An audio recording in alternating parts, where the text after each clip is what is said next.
नमस्कार मंडळी, राम राम. तर आज मी बनवला आहे शाही तुकडा. तर म्हटलं काहीतरी गोड खायला पाहिजे, तर मी बनवलं कसे आणि ही पद्धत तुम्हाला कशी वाटते सांगायला विसरू नका. सो भरपूर डिफिकल्ट अशा रेसिपीज आहेत. आता मी कशी बनवते तुम्ही नक्की बघा. आता मी काय केलं, तूप घेतलं आहे, तुपामध्ये हे ब्रेडचे तुकडे कडा काढून घेतल्या होत्या आणि मस्त असं कुरकुरीत करून घ्यायचे. सॉफ्ट ठेवायचे नाही, नाहीतर मग ते मऊ पडतं.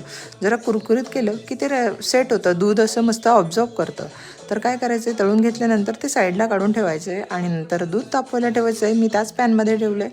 नंतर त्याच्यात ड्रायफ्रूट टाकलेत खूप सारे, बारीक चिरलेले किंवा बारीक पावडर पण करून टाकू शकता तुम्ही, जसं तुम्हाला आवडत असेल तसं.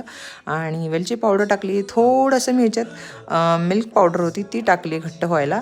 आणि मस्त झाल्यानंतर मस्त असं साखर टाकली आहे चवीनुसार, वेलची पावडर टाकली आहे आणि थोडंसं खाऊचा कलर टाकलेला आहे. मस्त मिक्स झाल्यानंतर जर असं आटू द्यायचं आहे छान, आणि आटल्यानंतर मस्त बघा अशी उकळी आल्यानंतर मस्त आटतं आहे ते.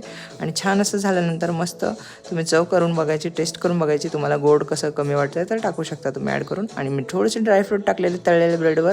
आणि मस्त असा घट्ट झालेला हा दुधाचा पाक म्हणा किंवा काय, तर तो टाकला आणि सेट व्हायला ठेवायचं आहे. मस्त असं कडक कडक असं छान लागतात.